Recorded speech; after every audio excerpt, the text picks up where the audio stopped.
Before the next episode of X Job Downloaded starts, I have a big favour to ask.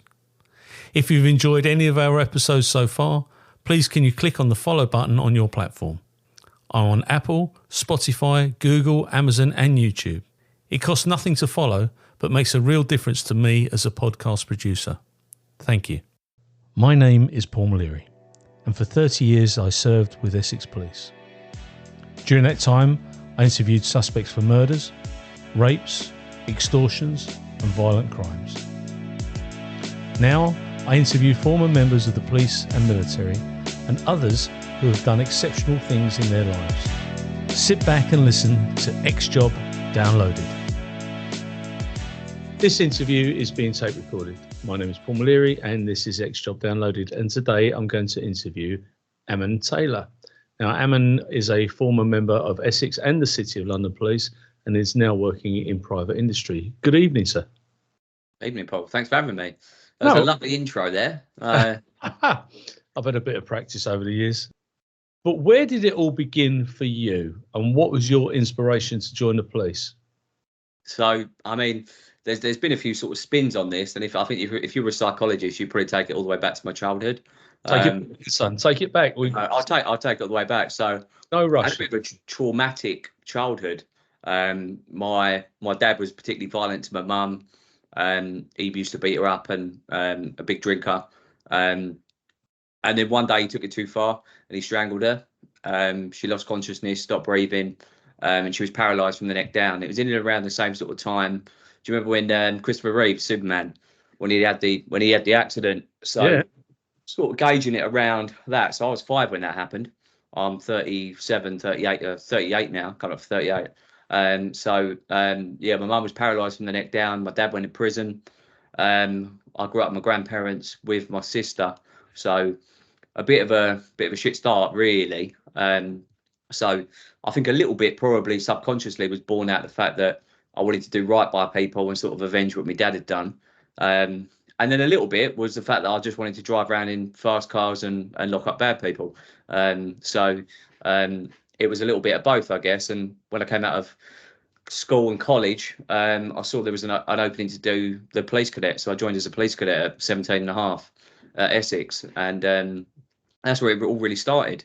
So 17 and a half through to 2020 when I left City of London and did some really, really interesting jobs with some really good people whilst I was there. So let me take you back to your childhood, if you don't mind me doing so. What's your background? What's your parents' background?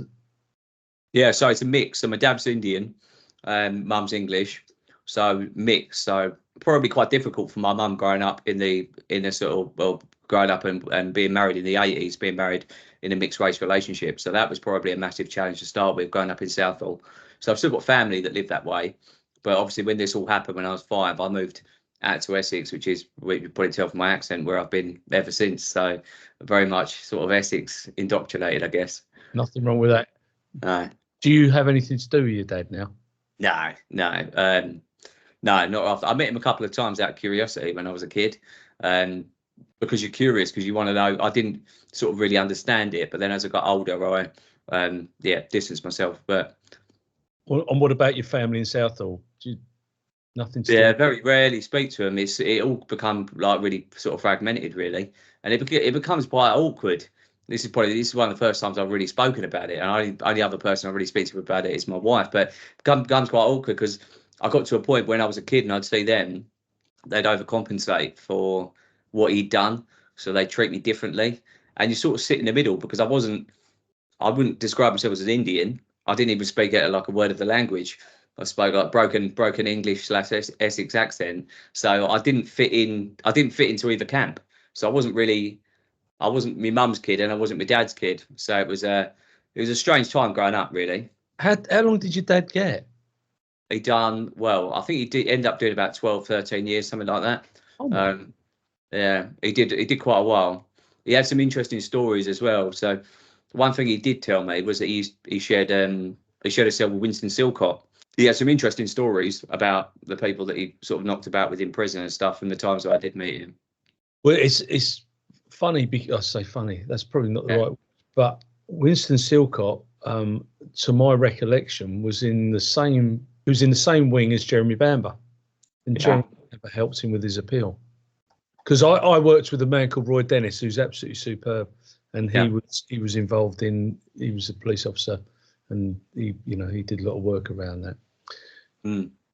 But your Indian background, you don't speak any Punjabi or no whatsoever. No. That's interesting. It's mad, isn't it? I mean, it's one of those things. So I've got some friends now that they're Sikh, my family. I've got some friends now, and I've got one of my mates who I bumped into in the gym, funny enough, who's the kindest, biggest bear you'll ever meet. He's about 20 stone of muscle, but when you actually break him down, he's soft, and he's Sikh, bringing up his son as a Sikh, and he's promised me some like lessons in my heritage, because now I'm older. It's weird, isn't it? I actually want to understand it, and I want to delve into it some more. Because I never got that, because my English side of my family, they wanted to distance me as much as possible from that and what had happened. So I never grew up with any of that. So it's a running joke in my family that I can't spend too much time in the sun because I sunburn, and I don't even like hot food. So I can't even eat a curry without getting seriously ill. I'm going to call you the reluctant Sikh in this episode. Yeah, I've got another nickname, but I won't say it on here. But I've got another nickname which is given to me. But so I didn't really get any of that. I got a little bit of the colour, and my kids have got the colour, which is lovely. But other than that, really, it's not. I don't really know much about it. Well, you see, Bob Marley said, if you know your history, then you know where you're coming from. All right. Yeah. I think it's right that everybody finds out about what their history is and where they're from, because otherwise you can't make an informed judgment about it. No. And, my wife's family are Anglo-Indian. Her grandmother was born out in India, blah, blah, blah. And I would love to go out there. And they were from the Punjab, railway workers and all that malarkey. And I would absolutely love to go out. Yes. Your dad's locked up. Your mum's seriously unwell as a direct result of the injuries that he's inflicted on her. Yeah. And Nan and Granddad basically bring you up. Yeah, reluctantly brought me up, I think. That's probably the best way of saying it. So they weren't really prepared for it, though, in fairness. No. So they had a business. My granddad had like a successful plastics business, which was called Amlaw, which was mine and my sister's name, Aman and Lauren. So they loved us, but they weren't prepared for it. Like, they were prepared to sort of go ahead and retire. But suddenly they had 2 kids thrust into them. They had all the stuff to sort out with my mum. My mum was in hospital. She was in a coma for the best part of a year. Before she finally came out, but then obviously all the damage is done. So all the time you're not getting the oxygen to your brain's starving and dying. So the bulk of her brain had died. And another thing which was confusing for a kid to understand was where different parts of your brain deal with different types of your emotions, don't they? She'd laugh when it was bad news, and she'd be upset when it was good news. But it's because her brain was completely muddled. So she's been like that. She's still here now. She's not doing too great now because she's on palliative care, but she's seen through and seen my kids and everything. So she's had the best of a bad situation, I'd say. So, but I mean, when you said about sort of knowing where you come from and where you are and who you are, I think a hell of a lot of the things that have gone on in my life have sort of crafted me to the person that I am today, including the policing bit, but all the trauma and stuff like that actually crafts you to be a better person. And now I look at it for my kids and think, I know exactly the way in which I want them to be brought up and the way that I don't want them brought up. So it's, I never want anyone to feel sorry for me or sit there, because when you tell people, they go, "Oh, so sorry." And you're like, well, how can you apologise for someone else's actions? But do you think, I mean, are your grandparents still with us? My grandmother is, Granddad's dead. Right. Okay. But the big influences on your life, and they've probably moulded you into if they've had a good work ethic, they've moulded you into the man that you are today. So, and it's not about apologising. I think we say, "Oh, look, I'm sorry about someone dying," and all that, because in our heart we feel sorry. Not sorry for what's happened to you, but because we know how we grieve and how we deal with it. Do you think, and we'll go on to your policing stuff, but do you think that the way you dealt with victims was influenced by the way that you were a victim yourself as a child. Yeah, I think the empathy side of things definitely helped. Seeing it from other people's point of view, without a shadow of a doubt, that have had some gauge in the way that I dealt with victims. I think I probably already had that in me to a certain extent, because I think I probably got a lot of that from my mum, because my mum is known for being like particularly empathetic, and she was known to be a good listener and to try and always a problem solver and trying to see the best in people. So I think part of that is probably just passed down to me. But I think there's definitely an element. Probably at the time, I probably didn't even realise it was there. But looking back, when I think about how I deal with people, that's why I did okay. And I thought I was a good response officer, let's say, when I was in Essex, because people would talk to me because I'd listen. So and quite often you know what it's like. You're going back to job. You don't have time for a cup of tea in between jobs, and you can quite easily become sort of desensitized to the situations because you're dealing with them back to back. Massively. And when you come to deal with domestic abuse, which is, when I joined, dealing with domestic abuse was completely different to the way that we dealt with it when I left, albeit 7 years ago now. Yeah. Do you think your life's influences affected the way you dealt with domestic violence victims? I don't know. I don't know, because it is a fine line, and I don't think many serving coppers would say. But when you go to back, because domestics was the thing I went to the most when I was in Essex. When you go back to domestics and you hear the same or similar allegations by sometimes the same and similar people, it becomes very difficult to try and see the wood through the trees in terms of what is actually true, what's not, and how you deal with it. So I don't think I don't know the answer to that question, really. I think that the police have got a very difficult job when it comes to dealing with domestic violence now, because what you actually want is the victim to nail their colour to the masts and just say, yeah, he or she, they have done this and we'll support you. Yeah. The police get a lot of flack when the victim doesn't support the action of the old bill, and then they become the victim of a fatal attack or sustained attack, which is going to cause them problems in the long term. If it had just, and it was different in your mum's time, and I'm not looking at it from that perspective. Yeah. Because they didn't have the support then. 32 years ago, there wasn't the support around domestic violence that there is now. No. And you just want the victims to trust them, because actually it's very, very labour intensive to keep going back to the same victim, to keep dealing with the same issue when they don't want to support a prosecution or any positive action by the police. They don't want to do it. I mean, I remember, and also what when I was in the police, there was loads of different policy changes around the ways in which you were expected to deal with domestic violence. Yeah. So I remember at one point there was a policy brought in that the first one to make the accusation would be the first one that gets lifted. And I remember thinking, well, how does that work? So because we all know that from going to these domestic claims of assault, they're not always true. And we also know that there is malicious allegations within that. But you end up victimising the victim potentially, because you ended up, or you lifted them both. They both make an allegation, you both lift them. And you've got to make a split decision as well. And bearing in mind, I joined the police when I was 18.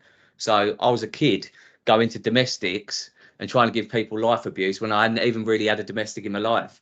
So a lot of pressure on you to make a decision. All right, I did it with sort of older, more experienced officers, but a lot of pressure to make the right decision in a split decision, which is going to affect someone, and they're either going to get locked up for X amount of hours, because if it's late in the night, they're going to get locked up till the morning to get dealt with.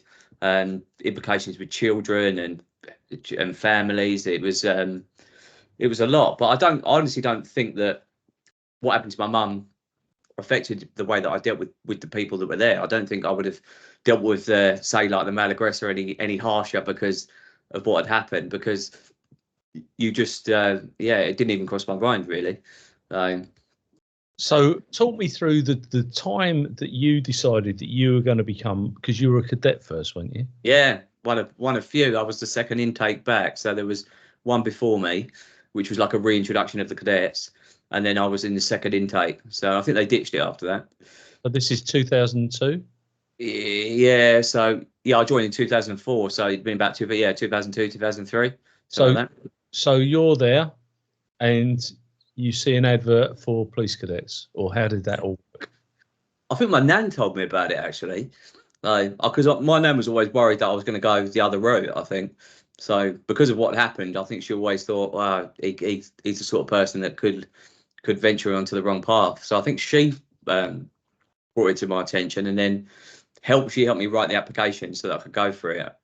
Went through like an assessment. It wasn't an assessment centre like they do now, but it was like an assessment day, and then I had an interview, and then I got offered the cadets. But around that sort of time, I was pretty turbulent in my behaviour, if I'm honest. She kicked me out. So whilst I was she kicked me out. Yeah. So I was a police cadet at Rayleigh, but I was living on a sofa around a friend's house. So we didn't even have an iron. So I remember getting bollocked when I went in because my shirt wasn't ironed. But I didn't have an iron because I didn't have any money. And I was getting 500 quid a month is what I got for being a police cadet. But I managed to get through the year just about. And then the beautiful thing about it at the end was I sat down with the boss, who was the old superintendent for Basildon, and he just sat me down. And he said, "Well, how's it been?" I said, "Yeah, it's been. This is my formal interview to go from cadet to full-fledged officer." He went, "How's it been?" I said, "Yeah, I think I've done all right." He went, "All right, well, we'll see you in a few months' time. We'll see you back here." And that was it. That was my formal interview from cadet to. I think he'd obviously done his background and spoken to the tutors and everything. Yeah, but yeah, straight from there to. Who was the superintendent then? It was Graham Carey. Oh, Graham. Yeah, Graham Carey was the man that sat me down. Yeah, was it? I think it was a super at the time. He might not have been a super, but I think he might have been. But yeah, he was the one that gave me my sort of final passing out interview to join the regulars, and then straight up to Ashford at 18.5. So. And they had irons at Ashford, didn't they? Yeah. Mind you, we gone to the black shirts by then? No, it was in white shirts. Yeah, white shirts. Yeah. When I joined, we were blue. Yeah, I've seen the warrant card pictures. We were wearing the blue ones. I loved Ashford though. I absolutely loved it. I had the time of my life because I was 18.5 and a little bit of beer money in my pocket. We had the shopping centre around the corner, so I was always kitted up in the nicest clothes, going out on a Thursday night in the town. I absolutely loved it. I thought it was brilliant. Do you know when I went there in 1986, 87? So I went December 86. I can't remember. Was it 14 weeks we were there? However long we were there. For the first half, we had to leave the bar at a particular time. It was like 10 o'clock. We had to leave the bar. It's only when you're on a senior course you could stay until 11. Yeah. It was absolutely, and you weren't allowed off camp at a certain time, and yeah, it was different. But I liked it. I was only 21 then, so I liked it. I liked it. When I went though, there was loads of comments about the fact. Actually, the time that I went, an interesting little story was I went in I want to say December or January. I think it was the January. It might have just after Christmas. Do you remember that Secret Policeman, the documentary? Yeah. There was the coppers that were on site on a Centrex site, and they cut all the holes in their pillows. That was just aired. It was aired whilst I was there. Right. So everyone there was looking around and looking over your shoulder, thinking, "Who's going to bubble me up?" And they had these little things on the wall, these integrity boxes, and you could anonymously leave feedback about another member of your team that was there, and bubble them up. So it was quite weird because we watched it in the class and they told us to turn it off. So everyone was nervous because you were thinking, well, where's the journalist? Because if they're at that one, they're probably going to be at this one. Yeah, absolutely. Yeah. Where did you go to when you left Ashford then? I come back from there and went to Essex. So I went back started at Wickford Police Station, then did Billericay, and then went over to Pitsea and worked at Pitsea. And Pitsea was brilliant. I love Pitsea. Yeah, there's some interesting. Basildon's a great place to work. Yeah, I tell you, to learn your trade. Wickford and Billericay not so much because you didn't really get as much of the action. But Basildon, when you start working in Basildon and you're dealing with every single type of different crime and different people, and different levels of criminals. It was just really, really good fun and absolutely back to back packed. And you're working in such a team. I've never encountered a team like it since, where you know every single person on that team, and you could trust every single person on that team with your life. Just been really, really like incredible little atmosphere and team. How did you find? I mean, you know, you come from an Asian background. Yeah. Albeit you don't speak any language and you don't like curry, but that's, yeah. But you can't. Did you ever find any issues by the fact that you had come from a diverse background? Yeah, I got it in Essex quite a bit. Yeah, I say quite a bit. I say that's probably an exaggeration. I had a few run-ins. Actually, I've got a funny story because it just reminded me of when I was in custody. So I was in custody and I wasn't even dealing with this guy. And as I was walking away from the cell, the custody sergeant said, "Could you just walk him down to his cell, pop him in his cell?" And as I walked him towards his cell, he said to me, he went, "F off, you coffee-coloured spick." And I turned around and I thought, did he just say that? So I said, "What did you just say?" And he was like, and this is how quick-witted and thinking this guy was. He went, I said, "Get me a coffee quick." And I thought, God, you thought of that right on the spot. He got nicked for racially aggravated public order. But I got a little bit of it. Actually, I got more toward the end of my service when I worked in the City of London, because I used to deal with in insurance fraud, and I dealt with quite a lot of like the Asian population, Bradford, Birmingham, and there was a lot of, you could tell there was a lot of distrust in me because they thought I could understand what they were saying when they'd talk amongst themselves, which I couldn't, and two, because I was Asian and I'm investigating Asian people. So I got a bit more of that, I'd say, when I did the insurance fraud side of things. But yeah, little bits and bobs, nothing internally, nothing from like, so you see all this stuff about sort of racism in the police and stuff, but nothing from any of my colleagues. I got a lot of, and there is I know the difference between what was banter between colleagues and what is out and out racism or homophobic or sexist. A lot of banter, and it was banter between my colleagues, which I give back to them, but never any out and out racism, because we were just, you're such a close, like I said, I don't think I'll ever work in any other team where you're that close knit that you rely on each other that much. So do you know what? I love you for that, because I just get so thoroughly fed up with people not differentiating between the fact that there's banter, yeah, and out racism. Yeah. Jokes are jokes, and I accept that there's always going to be somebody that's going to be offended by it. But you know, well done you, mate. There's a fine line, like, and it was you know when you know where you stand, and you know where you stand with people, and also you gauge the people that you work with, don't you? So you know what you can say to your colleagues, you know what's not going to upset people, you know what might upset people, and you avoid those topics. And yeah, I never ever experienced anything adverse from any of my colleagues in the whole time that I worked with. And you got to think, when I worked at Basildon, there was me, there was one other lad, Al Platienko, who's, I want to say maybe a Sri Lankan background, and there was one black guy for Basildon. So there was three people from an ethnic background for the whole of Basildon. So that was across Pitsea, Basildon, Leydon, Billericay and Wickford. There was three of us. I never got a problem. Actually, there's a couple of custody sergeants as well, but never ever would I say that I've got a problem. And like I said, there was loads of little bits of bad. I mean, the thing about me not being able to eat curry and getting sunburn and that sort of thing, all stuff that you take in jest. But I give as good as I got. So yeah. And you say having a laugh doesn't make you a racist. We know no. We know what racists are. We know how disgusting they are, and how there is no place for people like that in this world. None at all. And I've dealt with them, you know, when I was the DCI over at Harlow, the guy that was leading Britain first, he got arrested down in Tommy Robinson. No, there was another fella, something. But they were vile characters, you know, really vile. I worked on murders, Combat 18 murders. Yeah. Public order, EDL rallies, all that shit. I've done my fair share of EDL rallies, and I loved them. I absolutely loved them, because I not mocking what they were doing, but I'll give you an example. Standing outside the Old Bailey, and they were there for there was an attempted terrorist attack by a group of Asian people. I think it was an EDL rally, and they were going up there. They were stopped in the car on the way up there. I think this was the story.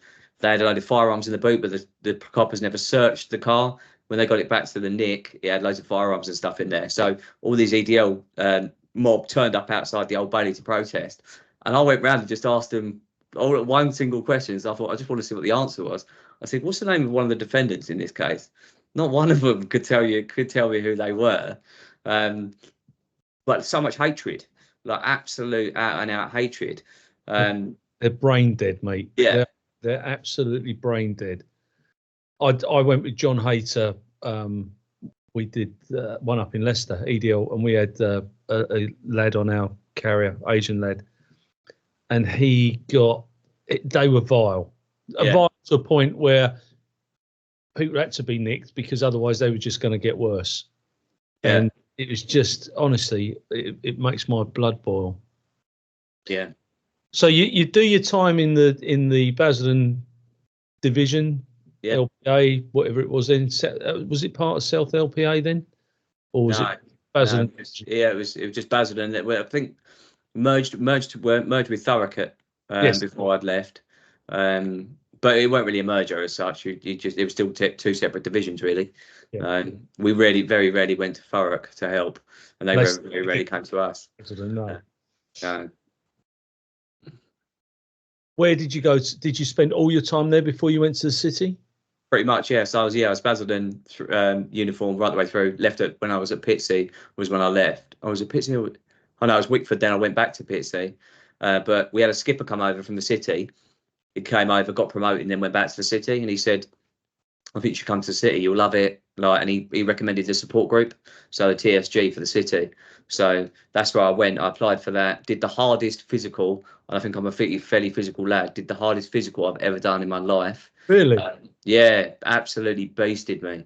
I can tell you exactly what it was. So we had to run the shield run in full kit, public order kit. Then when you got back from the shield run, you had a minute to recover. Then you had to do 20 short shield sprints up and back. And then you had a minute to recover. And then you had an enforcer carry, and you had to run the enforcer the length of Gravesend. You had to run it the length with it on your shoulder. It was relentless. Obviously, and we warmed up before that as well. So we'd already done some runs and stuff in kit before that. Absolutely relentless to get in. So people being sick, people were in the right state, but I trained really hard for it because I wanted it. So I got it. But yeah, so I went into the support group, I had a brilliant time really because I joined it with student riots. So straight into the student riots, got a little bit of that, not too much. And then we're into the London riots. So, and that was up with them. You what? Sorry, up with them. Oh, I don't know. We did have an operation though. Yeah. I never know. All I remember is sleeping in a squash court with like 30 other blokes, and girls. While in the middle of while it was all going on, it was nuts. August 2011. 2011, yeah. I went up there on the carriers from Essex. Yeah, and it was great, wasn't it? I mean, it was horrendous because things were getting burnt and things were being thrown at us, but the camaraderie. If there was ever people being banded together, and very few people lost their bottle. I mean, and it was quite hairy. Yeah, I remember one of the governors saying to me, he was like, "Do not get separated," because he said, "If you get separated from me, you are going to get killed." Yeah, absolutely. And you're running around. It's late at night. You've got stuff on fire. Your visor was always steamed up. Mine was always steamed up, so I couldn't see anything in front of me anyway. It was hairy, but it was exactly what I trained for. So that's why I loved it so much, because it was exactly what you trained for.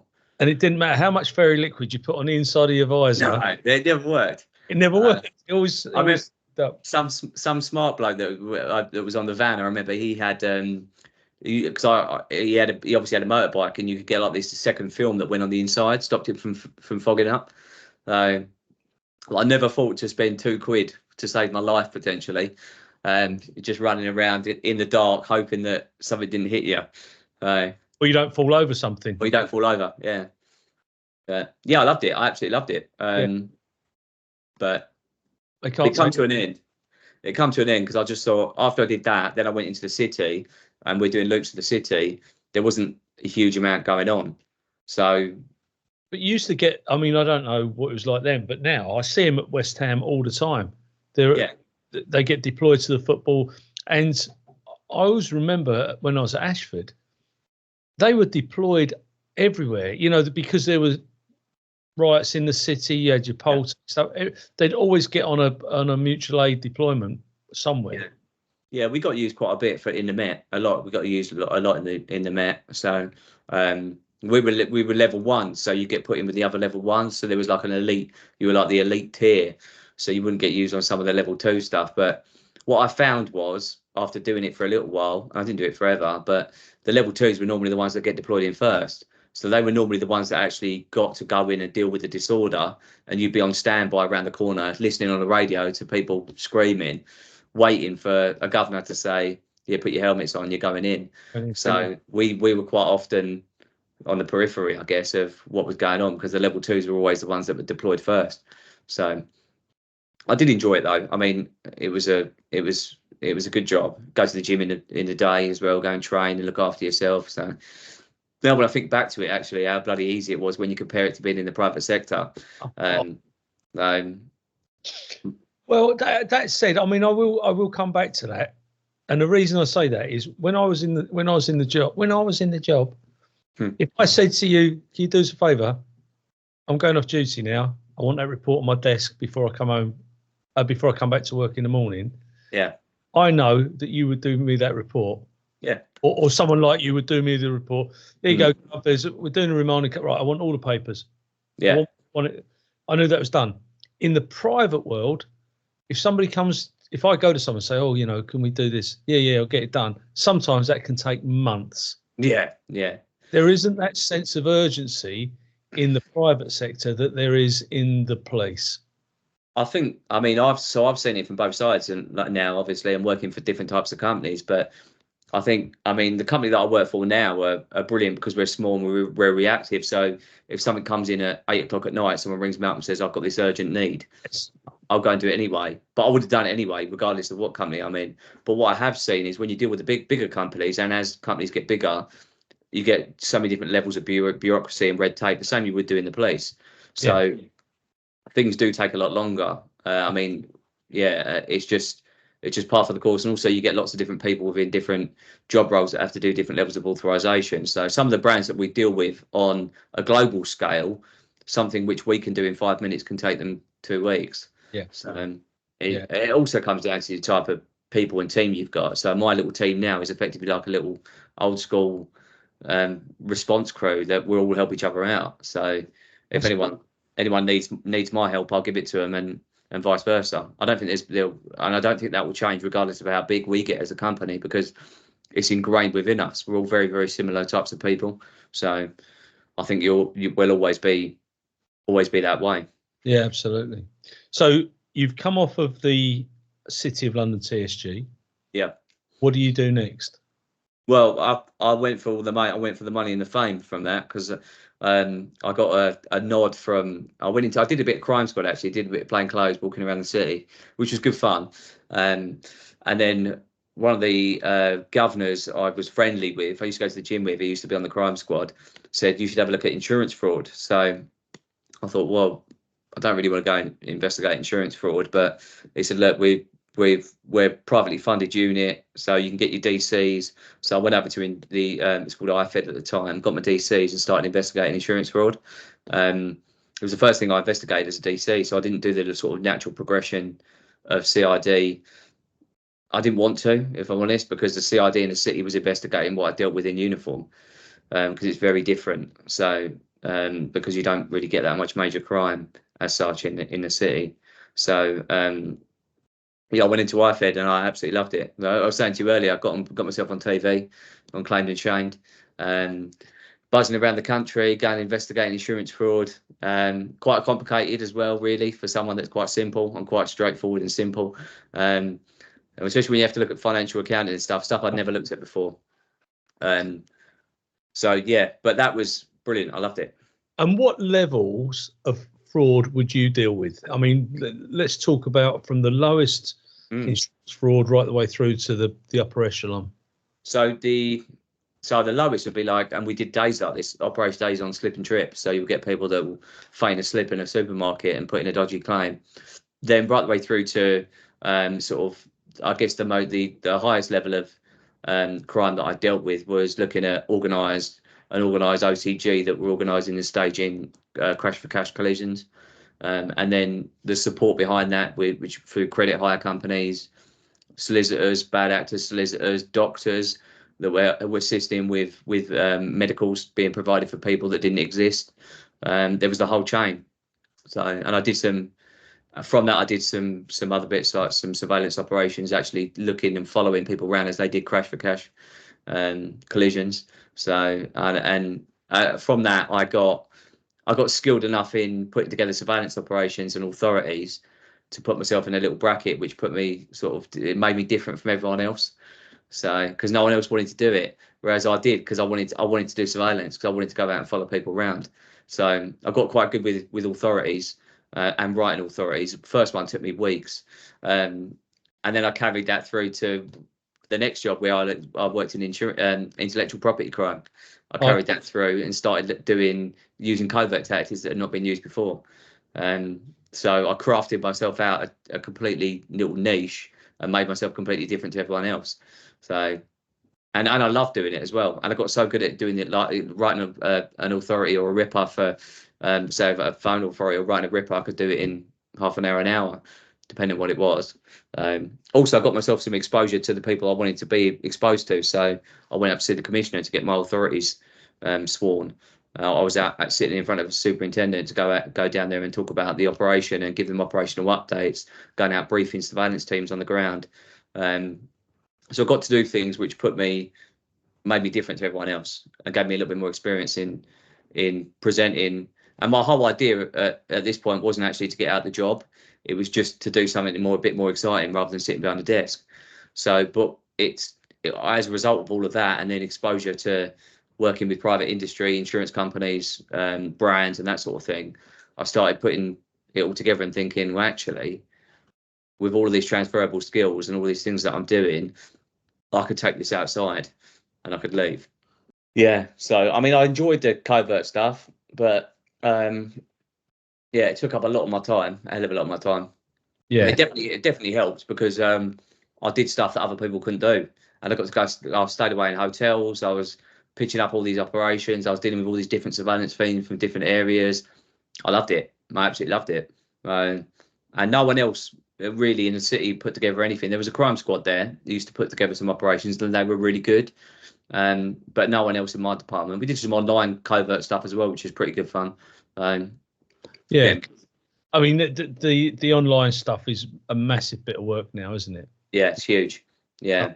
And there's some great people in the city. I mean, I've still got some really good friends there, and they are the experts around the IP world, and yeah, because they've got the funding. They've got the funding for the industry. Yeah, that's the biggest thing. You got the funding, and you got the resource, you got the time. So whereas other forces, you'd be sitting on like 30 crimes and 35 crimes and with 30 named suspects, you can actually craft out your day and actively target people that you want to target and give them the time. You can do your subscribers, you can start looking at your sell site. I mean, for my insurance fraud job, my big one, that I worked on this for a long time, got the guy charged and then he fled the country, ended up in Afghanistan. After we told him we need to remand this guy, and he fled the country, and then his missus sent me pictures of him standing with a tank in Afghanistan. And spoke to CPS, and they were like, "Can't do anything about it. Can't get him back. Can't extradite him because if we try to extradite him, they'll probably do him in Afghanistan because of the nature of the crime." But I had all my cell site. It was brilliant. I could cell site him at every single crash that I was trying to prove. We had covert footage of him crashing the cars into people. We had all the in reverse. Yeah, all the just breaking at a roundabout, come up to a roundabout. But the other thing was that really did piss me off was they were targeted. So they'd drive around, look for a young driver, old driver, because they know that they're the people that would just swallow it, and so it was their fault. So we had everything. I had everything on this bloke. I had a book under his bed where he documented all the other crashes he was involved in, all the cars. It's brilliant. followed him off, got him bailed from the police station. We followed him off, surveillance, followed him off, no driving license, straight in a car. It was brilliant. It was so much fun. It was in Bourneville, it was, where they made the chocolate. The chocolate, yeah. Yeah. It is, I mean, it is good, and it is interesting. Whatever anybody says, it is really interesting. Yeah, I don't think in any other job you get an experience like that would set you up. And the one thing I do find that, which is a little, it takes a little bit of adjustment, but when I deal with people outside and I'm in the private industry, they haven't got a clue what I've done. They haven't got a clue the investigations that you've done. And sometimes when you get treated like a clown, or someone talks to you like a clown, you think, well, you haven't got a clue. You haven't gone and stood on someone's doorstep and told them that their husband's been killed in a fatal car accident, and you've got to break it to their wife and kids that aren't expecting the knock on the door. You haven't picked up a body off the road. You haven't been first or second on the scene of a fatal stabbing or a murder and had to deal with that and had your boots seized the next, like 10 minutes later. You haven't done these things or had these experiences in life which justify you sort of having a dim or downward view towards me, because people don't understand policing. I think people don't understand the pressure that it has on you. And being completely open, the day I gave back my warrant card felt like a massive relief.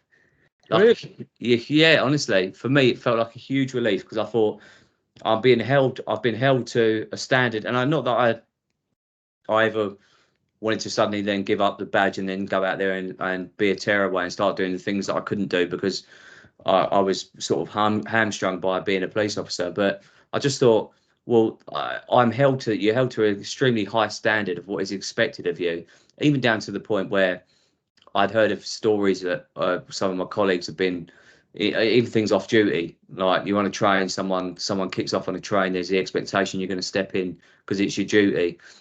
But what do you do when there's a group of blokes there and you're there with your kids, and the expectation is I'm going to stand up and I'm going to get filled in front of my kids? I honestly felt like a big relief for me that, one, I wasn't judged by such a high standard all the time. If I go out and I get done for speeding, I don't panic because I think I've got to go back in and tell work and they might start interrogating me and asking questions. Also, things like, working in fraud, like we had our vetting status, so they'd interrogate bank accounts and stuff like that, which in any other walk of life would never happen. And when you get outside and you miss a payment on a credit card, or you fuck something up, or you miss a loan payment, or you get yourself in a bit of bother, if I went to my boss now and said, you know what, I've missed a few payments on my credit card, he wouldn't give two hoots. Doesn't bother him in any way, shape or form. And I did it for long enough to think that, to know that there was the expectation that you are always supposed to be better than everyone else. And for me, it was a relief. But that's a really interesting point, because the standards that you're setting yourself are absolutely right. I absolutely believe in it. I remember part of the discipline code, and I don't know what it is now, but you weren't able to get yourself in debt. Now, no, you're not. So that you weren't allowed to neglect your health. No. You used to get dental care and all that sort of stuff.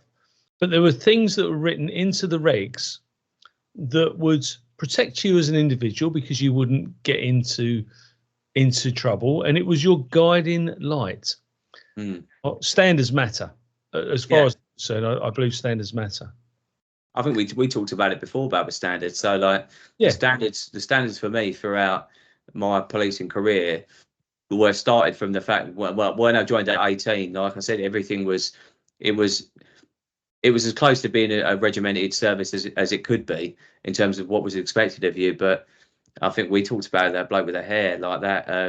That image got me. But the way I'd look at it, and the way I still objectively look at it now as a non-police officer, as a member of the public, is that if I phone the police, I'm phoning the police because I need their help. I actually need someone to turn up and do something that I can't physically do myself. So the first thing I was taught was was around presence. So the first thing when you turn up on a scene was your officer presence. So it was the fact you turned up, you looked the part. Don't even know. It doesn't matter whether or not you can or can't do the job. You look the part. You're a uniformed officer turning up in a uniform, looking smart and clean and tidy. If you didn't get that bit right, then how do you expect to do the other bits? I mean, I'm like clearly covered in tattoos now, but I never ever wore short sleeved ever. Even when we got the option to go to short sleeved, I didn't, because I didn't want a member of the public. I didn't want to turn up at an elderly victim that's been a victim of an artifice burglary that just had someone coming in rooting through her cupboards, and turn up for her to feel intimidated by me when I'm supposed to be there helping her. So standards were extremely high. In the support group, they're even higher. Shaving every single day. You had to be immaculate in the support group because everyone looked immaculate. So yeah, standards are extremely important. And the image we're talking about is the 24 hours in custody that was a Bedfordshire PC. And I'm sure that he's a really nice chap. I'm sure he's a lovely chap. I don't doubt it. I'm sure he does a great job. But it is public perception, and uniformity is exactly that. And I think that the whole thing, you know, like I say, I sound like my dad, but standards really do matter. And unless we stop having constabularies and start having a force again, you know, the City of London Police force or the Essex Police force, we're knackered. We're absolutely, as society's knackered. And I don't know how you feel about it. But there are so many small groups now that represent so many different people that it deflects from the other work that's going on. And the fact is that everybody should be treated with fairness and dignity and everything else. Yeah. And if people are not treated fair, there is a route that you can go down now because it's carved into legislation. So if there's a discriminatory act that takes place over race, sex, whatever it may be, your protected characteristics. You're protected by legislation. Yeah. And that's one thing. Did you become a member of the BPA? No, I've got a funny story about that. So when I was 18, just joined the police force, just joined Essex.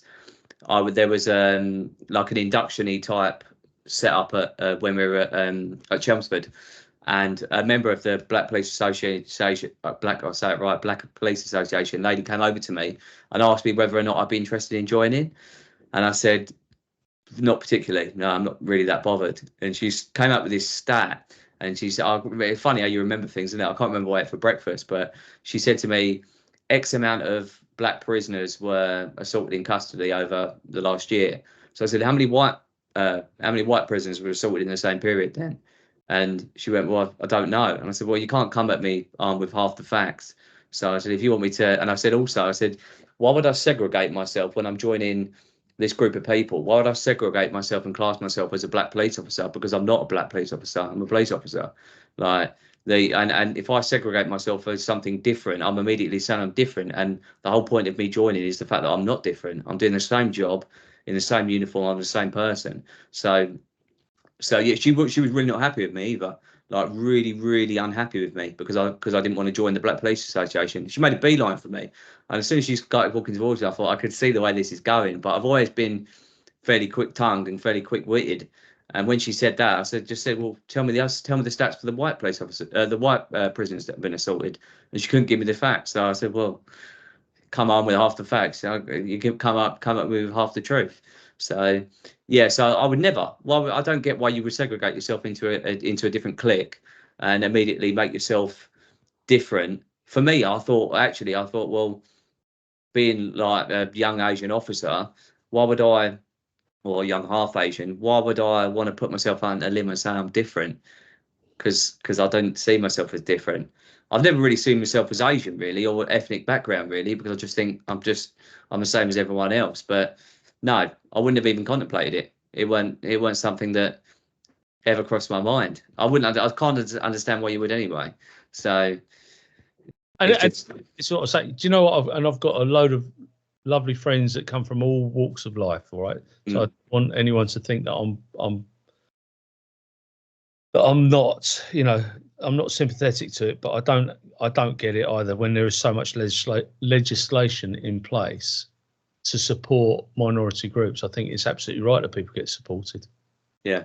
But Yeah, what was your inspiration to leave the police service? Why did you decide to?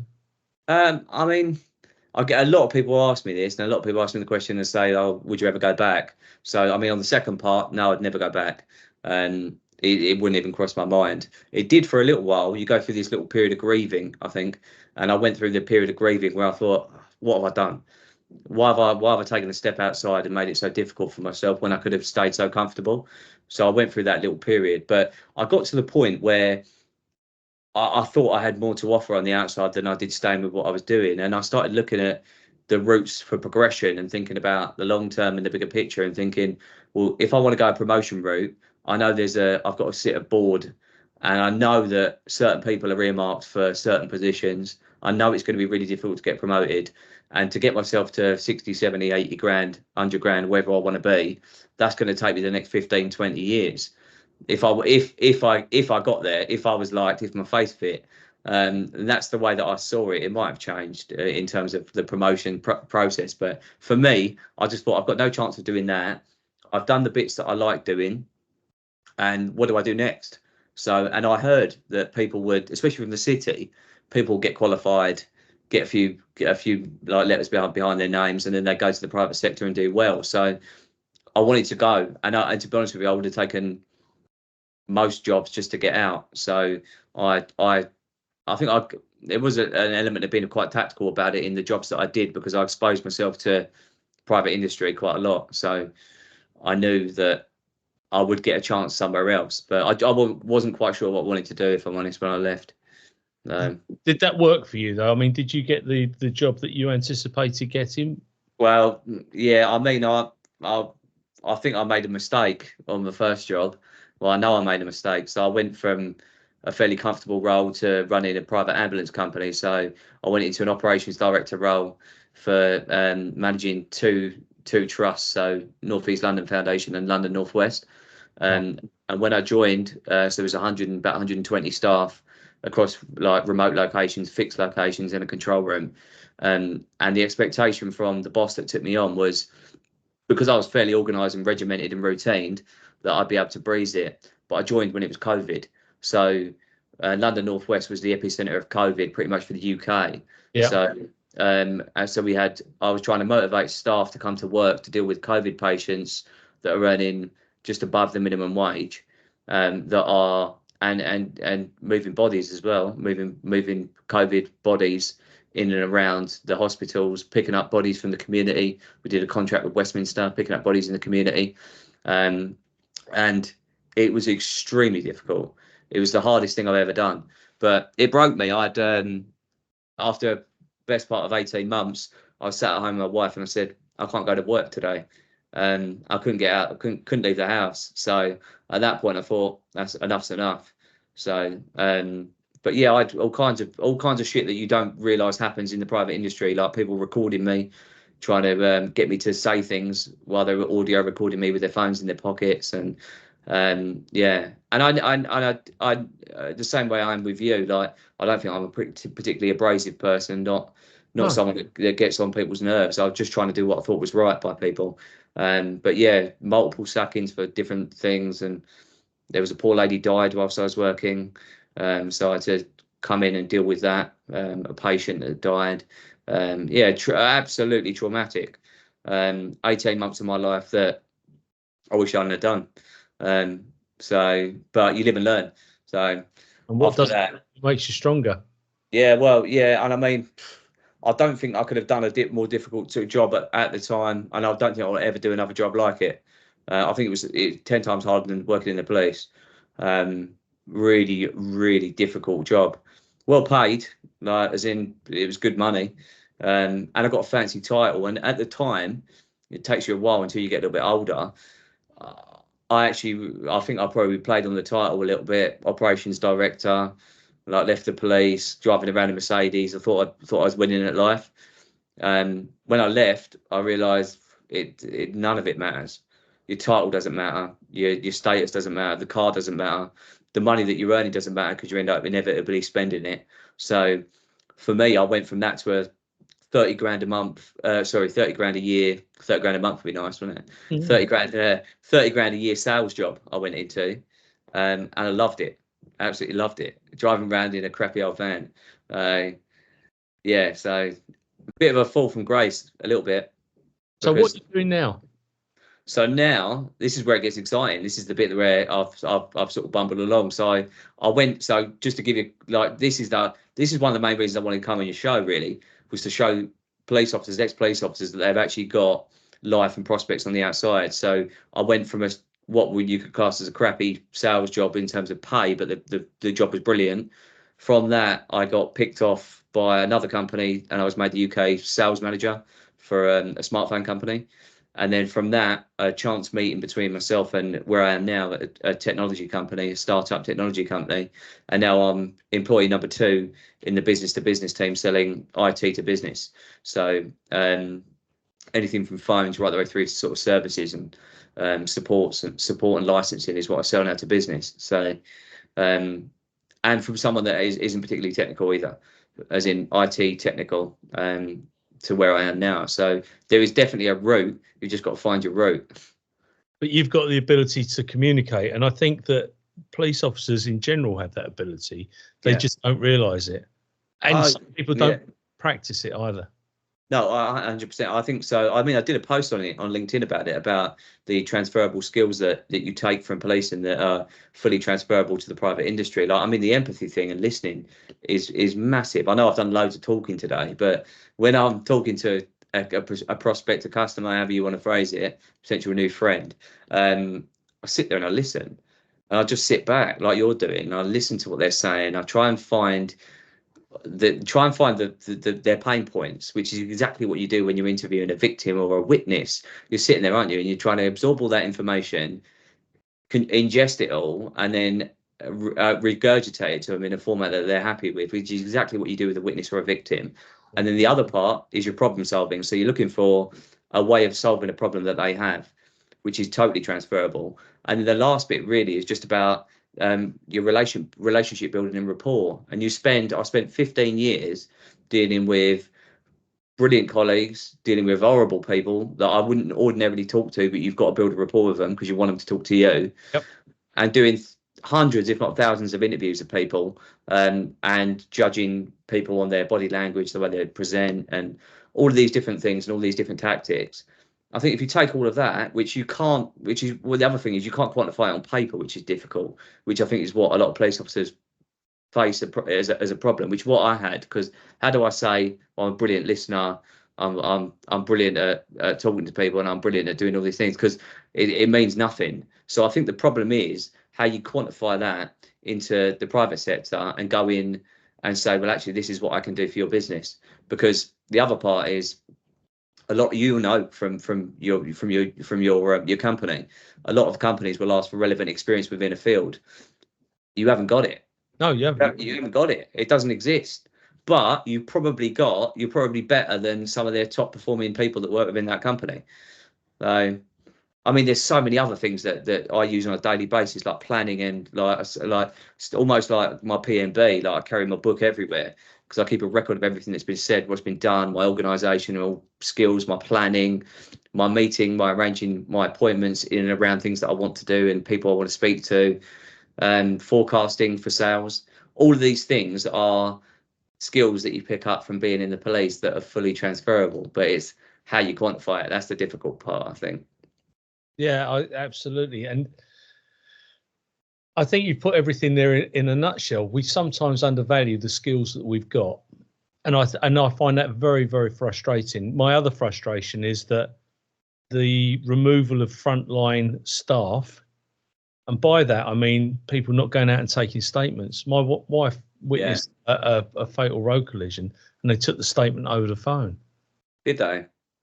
But you know, if I self-define as being my missus, yeah, they don't know they're talking to. No, I can be Joanne.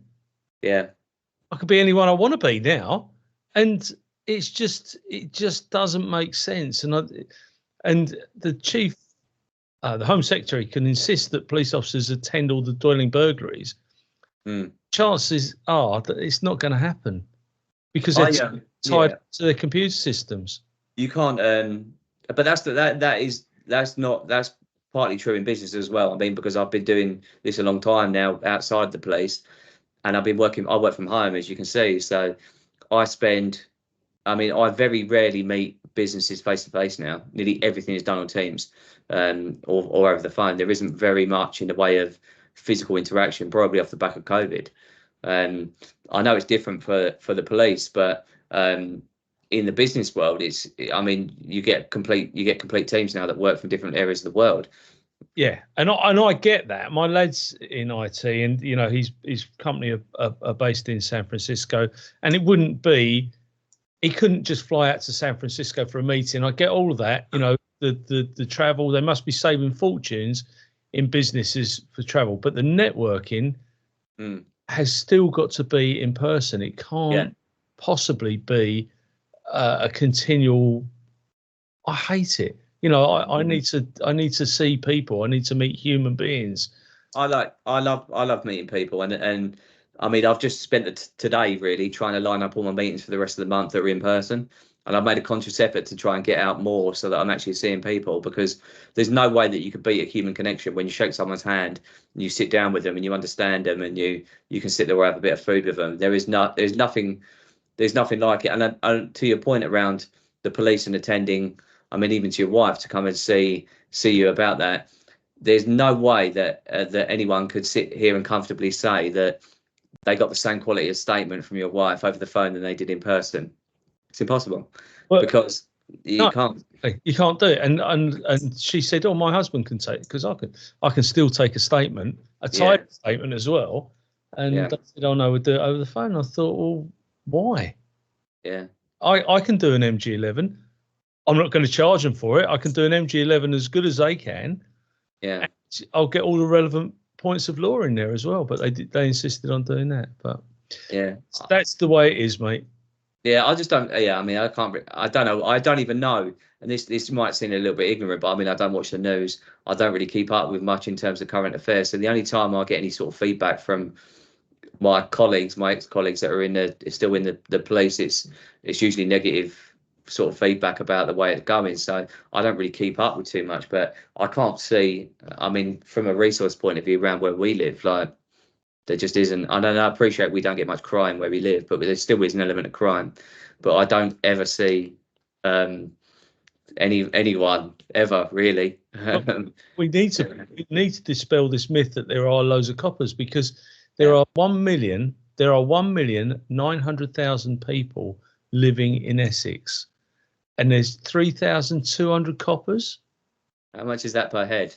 Does it work out? That's pennies. If you look in pennies in a pound, that's pennies in a pound, isn't it? You're not going to get. And if you take away those people that have got desk-bound jobs, you take out your top tier, your chief constable and everything else. You take out your superintendents and your chief inspectors, and to a lesser extent your inspectors. Then you take out your major crime, your counter-terrorism, your road policing, domestic violence teams, sexual offences teams. Who is actually doing the front line meeting and greeting, attending burglaries, shoplifters, and all the things that are hitting the TV at the moment? I don't know. I actually don't know. I mean, did you watch that To Catch a Copper the other day? No. Yeah. So I watched it, and I still talk to one of my best man at my wedding, still in the job, still works in the city. And I messaged him after. I said, I wish I hadn't watched that really, because it's just highlighting like terrible behaviour by inexperienced coppers that probably shouldn't be out there deployed. It was really bad, really, really bad. And it just, again, but every time I see something police related, I mean, the media don't help. I mean, the one time I do flick on and off of Sky News is usually when I get like a 5-minute break in the day. And every time I flicked on there, I saw one the other day, it was a police officer having sex with a inebriated woman or something like that. But there's never any positive news. But there never was when I was in the job. It was always getting bashed. And everyone was just bashed the police. And they take great delight in it. And I've got to say that thing To Catch a Copper, some friends of mine who've, they've sort of had senior roles, they said that if the supervisors and the managers had been stronger people, and I haven't seen the program, so I can't comment on what but had they been stronger, these problems may not have taken place. The officers may have been pushed in the right direction. I don't know. I don't know. I mean, I watched it, and I don't know. I don't know what the quality, the caliber of the officer is officers that are coming through. That's the thing. The behaviour on there was terrible. It was disgusting. It was just disgusting. It was just you just wouldn't. It's just the behaviour that you wouldn't expect of someone in that job. But you know, and I've said this before as well. If there was ever a discipline charge of gross stupidity, that is sometimes the most appropriate charge, because they've got to stop shooting themselves in the foot.